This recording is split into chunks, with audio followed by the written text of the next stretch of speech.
बिस्मिल्लाह रहमान रहीम। अस्सलाम वालेकुम। इस्लामाबाद से तीन बड़ी आम खबरों के साथ मैं आपके सामने हाजिर हूँ। एक तो इस्लामाबाद हाई कोर्ट से आज बड़ा हुक्म जारी किया गया है, जबरी गुमशुदगी केस हुकूमत के गले पड़ गया है, इसकी तफसील आपके सामने रखनी है। दूसरी तरफ फैजाबाद कंटेनर्स लगाकर बंद कर दिया गया है। रात गए जमात इस्लामी और हुकूमत के माबैन मुज़ाकरात कामयाबी के हवाले से खबरें आई।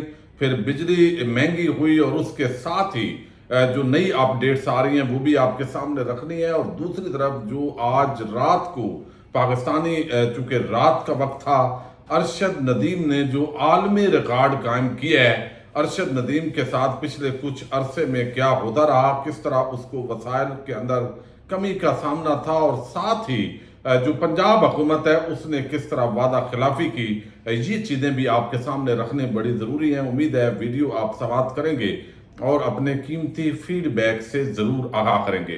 अरशद नदीम ने पाकिस्तान के लिए एक बहुत बड़ा तोहफा दिया है। 118 साल हिस्ट्री का रिकॉर्ड तोड़ा है। जिस तरीके से उन्होंने थ्रो फेंका है और 92.37 मीटर तक वो थ्रो फेंकना यकीनन एक बहुत बड़ा उनका रिकॉर्ड है। लेकिन पाकिस्तान के अंदर उनको वसाइल की कमी का सामना था। पहले भी उन्होंने गोल्ड मेडल जीता, लेकिन वहां पर भी वादे वईद हुए। जावेद अफरीदी नामी एक करैक्टर है, आपको इल्म है, उन्होंने भी ऐलान किया, लेकिन एक साल के बाद उनको वो इनामी रकम दी गई।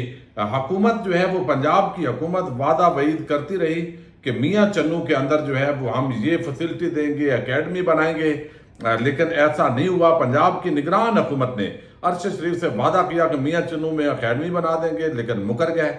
वहाब रियाज जो थे उस वक्त वजीर खेल, उन्होंने वादा किया, पूरा नहीं किया। अरशद नदीम ने मरियम नवाज से मिलने के लिए पैगाम भेजा, मगर ये दावा करते हैं दराए कि उन्होंने मिलना भी गवारा नहीं किया।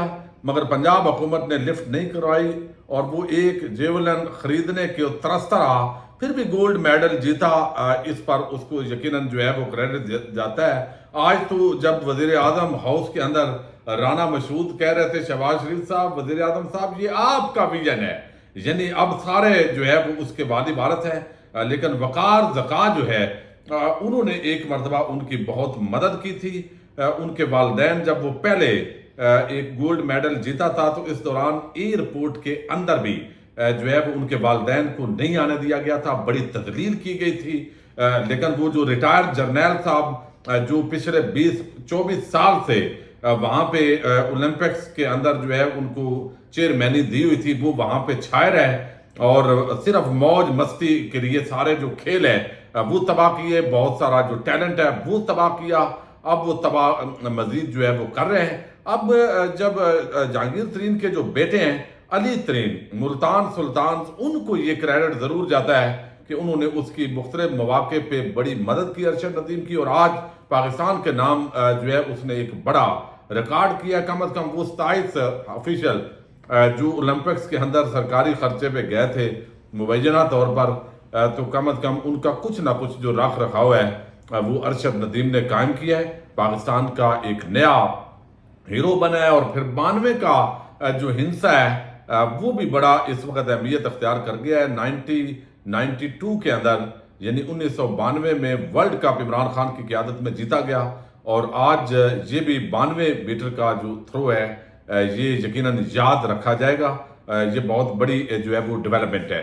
अच्छा, दूसरी तरफ जमात इस्लामी और हुकूमत के जो मुज़ाकरात हुए वो कोई बड़ा नतीजा पैदा नहीं कर सके, क्योंकि साथ ही 2.5 रुपए तकरीबन बिजली फी यूनिट मजीद महंगी रात को हो गई। एक तरफ जो वज़रात थे हुकूमत के, मोहसिन नकवी और अतात तारड़, वो दाएं बाएं थे लियाकत बलोच साहब के स्टेज पर जब उन्होंने वहां पे गुफ्तगू की, मुज़ाकरात के हवाले से बताया। लेकिन अब जमात इस्लामी जो है वो आगे डी चौक की तरफ, रात को ऐसे लगा कि शायद मुज़ाकरात कामयाब हो गए हैं, बड़े मसाइल हल हो गए हैं और आज ये धरना जो है वो लपेट दिया जाएगा। लेकिन अब ये धरना लगता है डी चौक मुंतकिल होगा, ये हुकूमत को खतरा है। और फैजाबाद कंटेनर लगाकर तकरीबन बंद कर दिया गया है।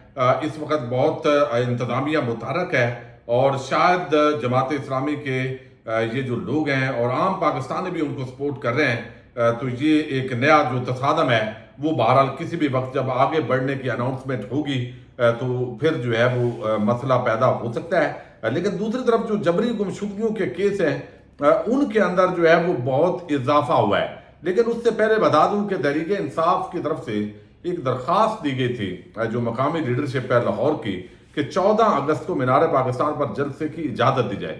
وہ ان کو اجازت نہیں دی گئی اور جلسے کے مقام کے بارے میں وہ کہتے ہیں بعد میں بتائیں گے. 27 اگست کے بعد جو ہے وہ چیلم ہو جائے گا تو چیلم کے بعد کوئی بھی تاریخ کوئی بھی مقام ہم آپ کو دیں گے, وہاں پہ آپ جلسہ کر سکتے ہیں. تو عدالت سے وہ جلسے کی جو اجازت ہے وہ بھی نہیں ملی. لیکن دوسری طرف جو ہے وہ لاہور ہائی کورٹ سے انصاف کی توقع نہ ہونے کی بنا پہ ایک جو درخواست ہے اظہر مشوانی ان کے 2 بھائی ان کو لاپتہ کیا گیا اور جس طریقے سے ریڈ کیا گیا لازمی طور پہ وہی انہوں نے اٹھایا جو لاپتہ کرتے ہیں.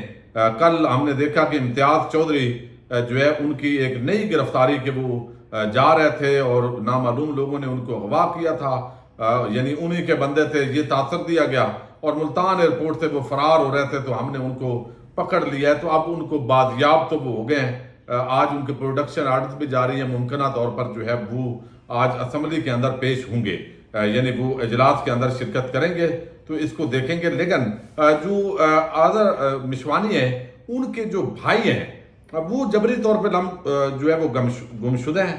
اب ان کی لاہور ہائی کورٹ سے جو درخواست تھی وہ وڈرا کر لی گئی اور اسلام آباد ہائی کورٹ کے یہ جو 6 ججز ہیں اب ساری امیدیں سب کو انہی سے ہوتی ہیں کہ کم از کم یہ ان اغوا کاروں سے پوچھیں گے یا ان کے جو کرتا دھرتا ہیں کہ بھائی یہ آپ کیا کر رہے ہیں, اگر کسی نے جرم کیا ہے تو کورٹ آف لا کے سامنے پیش کیجئے, نہیں تو یہ کام تو نہیں ہو سکتا.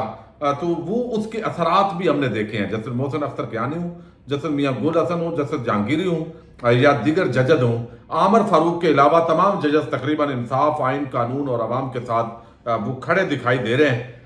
تو اب آج اس کی بڑی عام سماعت ہوئی ہے اور اس کے اندر حکم بھی بڑا عام دیا گیا ہے.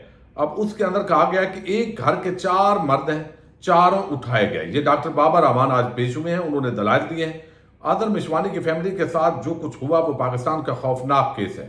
اظہر مشوانی, ان کے والد, ان کے بھائیوں کو پہلے کب اٹھایا گیا تھا, ڈاکٹر بابر امان جو ہے انہوں نے تفصیلات بتائیں, میاں گل حسن کو وہ تاریخیں بتائیں, پھر ڈاکٹر بابر امان جو ہے انہوں نے لاہور ہائی کورٹ میں ہونے والی سماعتوں کا جو احوال ہے وہ سامنے رکھا اور پھر وہ آرڈر جو لاہور ہائی کورٹ کا ہے وہ بھی دکھایا گیا.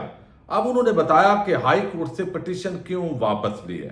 اب وہ لازمی بات ہے کہ وہاں سے جو ہے وہ جو دھمکیاں وغیرہ اور ساری چیزیں انہوں نے سامنے رکھی. ڈاکٹر بابر امان, شعیب شہین اور آمنہ علی یہ آج اور لیگل جو ٹیم تھی پی ٹی آئی کے بہت سارے وکلاء وہ موجود تھے. پشاور ہائی کورٹ میں جمع کروانے کے جو جواب ہے وہ وزارت داخلہ نے ایک اعتراف کیا تھا اور وہ بھی ڈاکٹر بابر امان نے آج جسٹس میاں گل حسن کے سامنے جو ہے وہ ڈاکومنٹ بھی رکھا ہے. وہ بتاتے ہیں بابر امان کہ اظہر مشوانی کی اہلیہ کی روانگی کی وجہ سے ایئرپورٹ پر موجود FIA اہلکار معطل ہوئے. یہ ڈاکومنٹ بھی انہوں نے پیش کیا. آپ لوگ ریسیونگ اینڈ ہیں, وقت بدلتا ہے. یہ میاں گل حسن اورنگزیب نے ان کو بتایا. اسلام آباد ہائی کورٹ نے کہا ہے کہ اگلی سماعت پر اظہر مشوانی کے دونوں بھائیوں کو بازیاب کروا کر عدالت پیش کیا جائے. اب یہ آرڈر ہی کیا جا سکتا تھا چونکہ سماعت تھی. اب اس پر جو ہے وہ کہا گیا کہ اگر اظہر مشوانی کہ بھائی کسی کیس میں مطلوب ہے تو باقاعدہ گرفتاری ڈالیں. آپ ریاست کی جانب سے کسی کی جبری گمشدہ کرنے پر اسلامی تعلیمات کیا کہتی ہیں, اس حوالے سے عدالت کی معاونت کریں. یہ بھی آج ڈاکٹر بابر امان کو عدالت نے کہا ہے. اگلی سماعت پر یہ آج واضح کیا گیا ہے, اگر کہا گیا کہ ہمارے پاس نہیں ہے تو پھر مختلف آرڈرز کروں گا. تو بالآخر جو ہے یہ دیکھیں لاہور ہائی کورٹ ہے, وہاں جو بینچز بنتے ہیں, جسٹس عالیہ نیلم صاحب آئی ہیں, کچھ امید پیدا ہوئی تھی لیکن ان کے بھی وہ توقع نہیں ہے جیسے جسٹس ملک شہزاد ہوتے تھے تو ایک امید پیدا ہوئی تھی. تو اب جبری طور پر کبھی جو ہے وہ کسی کو اٹھا لیا جاتا ہے, کبھی کسی کو اٹھا لیا جاتا ہے اور اس کے بعد معاملات الٹیمیٹلی جب باقی عدالتوں میں آتے ہیں تو کچھ زیادہ امید نہیں ہوتی. لیکن اسلام آباد ہائی کورٹ کے اندر انصاف کے لیے پہنچا جاتا ہے. اب یہاں پہ میاں گل حسن اورنگزیب, یہ اظہر مشوانی یہاں پہ بتایا گیا کہ 6 جون کو अदर मिशवानी के भाइयों को उठाया गया। इससे पहले बैरिस्टर गौर और रऊफ हसन को 5 जून को गिरफ्तार किया गया, लेकिन बैरिस्टर गौर को बाद में छोड़ दिया गया। पिटिशनर गिरफ्तार नहीं है, ये 2 लापता भाइयों के वालिद हैं। ये अदर सोशल मीडिया एक्टिविस्ट हैं अदर मिशवानी, पहले उनको भी उठाया गया। आज अखबार में है कि ये गिरफ्तार है। ठीक है, वो और है जो गिरफ्तार हुआ। बैरिस्टर गौर ने खुद गिरफ्तार होना चाहता था।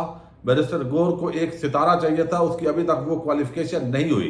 पीटीआई वाले जो जेल के हवा खा चुके हैं उनकी क्वालिफिकेशन ज्यादा है। ये जिस मियां गुल हसन औरंगजेब ने अदराय तफन्नन जो है वो बात की है, तो इसके अंदर अब वाज़ेह तौर पे ये कर दिया गया है कि 13 अगस्त को अब इसकी समाअत होगी और अटार्नी जनरल साहब को हम फिर बुलाएंगे, और अगर इसका जवाब ये हुआ कि हमारे पास नहीं है तो फिर हम ऐसा हुक्म जारी करेंगे कि फिर लग पता जाएगा। तो जुमा के दिन ये एक अच्छी जो है वो उम्मीद पैदा हुई है, क्योंकि बाकी जितने लोग भी लाहौर हाई कोर्ट या बाकी हाई कोर्ट से जिन्होंने इस्लामाबाद हाई कोर्ट के अंदर लापता अफराद के केसेस के अंदर रजू किया, उनको रिलीफ रियासती इदारों को देना पड़ा है, और ये चीज़ जो है वो बहरहाल अहमियत अख्तियार कर गई है। बाकी इस वक्त जो मामलात हैं, जो बांग्लादेश के अंदर जो तब्दीली आई है, अबूरी हुकूमत वहाँ पे कायम हो चुकी है। अब वो किस तरीके से डॉक्टर यूनुस की क़यादत के अंदर कोई इनकलाबी इकदाम करते हैं या कि फिर जो नौजवान हैं उनको मायूसी होती है, बहरहाल उसके जो असरात हैं और डिस्कशन है वो पाकिस्तान के हालात के तनादर के अंदर चूँकि बहुत सारी ममासलत है, तो ये डिस्कशन बहरहाल हो रही है कि जो हसीना वाजिद का मौक़िफ़ है वही आज पाकिस्तान की हुकूमत का उन नौजवानों के हवाले से मौक़िफ़ है जो पाकिस्तान के अंदर सोशल मीडिया पर आवाज़ उठाते हैं, जो अपने राय का इजहार करते हैं। तो जबरी गुमशुदगी जो केस है ये अल्टीमेटली हुकूमत के गले पड़ रहे हैं, और फिर मामला आपको इल्म है, जजेस ने कहा है कि वफाकी हुकूमत, वज़ीर आज़म और उन सब तक वो जाएगा, और ये एक इसी तरह के केसेस के अंदर रिमार्क्स दे चुके हैं जजेस कि ये हुकूमत फिर हुकूमत करने की अहलियत नहीं रखती। देखते हैं पाकिस्तान के जो इदारे हैं जिनके साथ ये जुड़े हुए मामलात हैं वो इस पर अगली पेशी के ऊपर क्या रद्द अमल और जवाब जमा करवाते हैं। पाकिस्तान जिंदाबाद, पाक फौज पाइंदाबाद।